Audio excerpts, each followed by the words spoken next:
नमस्कार साथियों, हम बात कर रहे थे कक्षा 6 से कक्षा 12 के अंतर्गत हमारा राजस्थान सामान्य विज्ञान और राजस्थान अध्ययन पुस्तक के बारे में। इस पुस्तक के माध्यम से आगामी जो प्रतियोगी परीक्षाएं हैं, चाहे सीईटी, एलडीसी, पटवार और शिक्षक भर्तियां जो हो गई, REET level 1, 2, second grade, first grade, यहाँ तक कि आरएस तक में भी यहीं से प्रश्न पूछे जाते हैं। क्योंकि जो एनसीईआरटी और आरबीएससी की जो ऑथराइज जो प्रमाणित पुस्तकें हैं वो यही पुस्तक है। तो यहाँ से जो महत्वपूर्ण प्रश्न बनेंगे उनके बारे में हम बात करेंगे। क्वेश्चन जो हैं आपके वन लाइनर होने वाले हैं ताकि ज़्यादा समय की बर्बादी न हो। तो शुरू करते हैं। हम बात कर रहे थे कक्षा 7 का जो अध्याय आता है वो है 14वां संघीय सरकार, जिसके बारे में हमने बात कर चुके थे। आज हम बात करेंगे अध्याय नंबर 15, जिसका नाम है कानून और भारतीय न्यायपालिका। इससे संबंधित जो भी महत्वपूर्ण प्रश्न बनेंगे उनके बारे में हम विस्तृत तरीके से बात करेंगे। जो भी एग्ज़ाम्स हैं आने वाले उनके लिए बहुत ही इंपॉर्टेंट होने वाले हैं। तो जल्दी से इस सेशन को आप लाइक एंड सब्सक्राइब करके हमें सपोर्ट कर दीजिए। तो बात करते हैं 15वां अध्याय कानून और भारतीय न्यायपालिका के बारे में, जिसमें पहला प्रश्न आता है, वाहन चलाने के लिए न्यूनतम आयु का निर्धारण जो है वो कितने वर्ष किया गया है? तो वो किया गया है 18 वर्ष का। परंपराओं, रीति रिवाजों व धार्मिक मान्यताओं पर आधारित कानून क्या कहलाते हैं? तो उन्हें सामाजिक कानून के नाम से जाना जाता है। विधायिका द्वारा बनाए गए कानून क्या कहलाते हैं? तो उन्हें राष्ट्रीय कानून के नाम से जाना जाता है। संप्रभु राष्ट्रों के आपसी संबंधों को संचालित करने वाले कानून क्या कहलाते हैं? तो उन्हें अंतर्राष्ट्रीय कानून के नाम से जाना जाता है।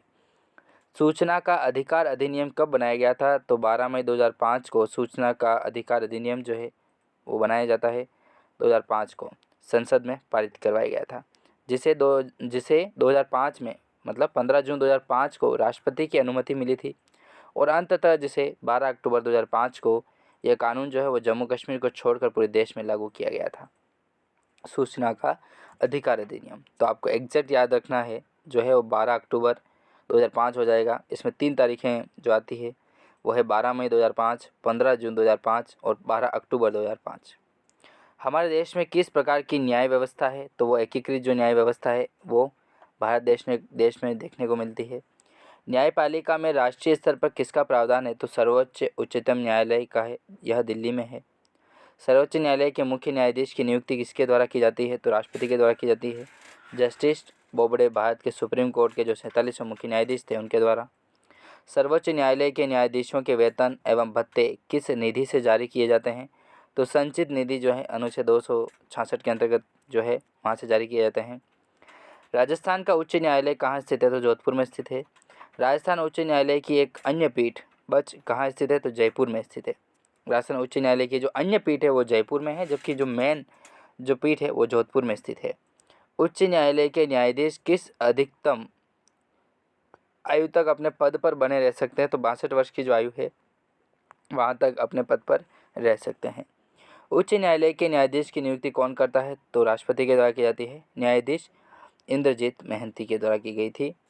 उच्च न्यायालय के न्यायाधीश की नियुक्ति राष्ट्रपति किसकी सलाह से करता है? तो वो करता है संबंधित राज्यपाल का सर्वोच्च न्यायालय के न्यायाधीश द्वारा। राज्य में ग्राम न्यायालयों की स्थापना किस एक्ट के तहत की जाती है? तो कहते हैं ग्राम न्यायालय एक्ट 2008 के अंतर्गत। राज्य का पहला ग्राम न्यायालय कहाँ पर खोला गया था? तो बस्सी जयपुर में जो है वो पहला ग्राम न्यायालय खोला गया था। फिर प्रश्न आता है कि अपने अधिकारों की रक्षा के लिए न्यायालय में प्रार्थना करना क्या कहलाता है?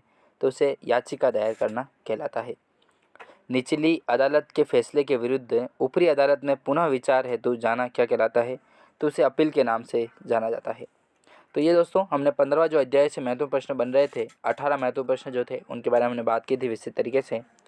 नेक्स्ट बात करेंगे अध्याय नंबर 16, जिसका नाम है राष्ट्रीय सुरक्षा। इससे संबंधित जो भी महत्वपूर्ण प्रश्न बनेंगे उनके बारे में हम बात करेंगे। कुछ 8 महत्वपूर्ण प्रश्न हैं तो उनके बारे में हम विस्तृत तरीके से बात करेंगे।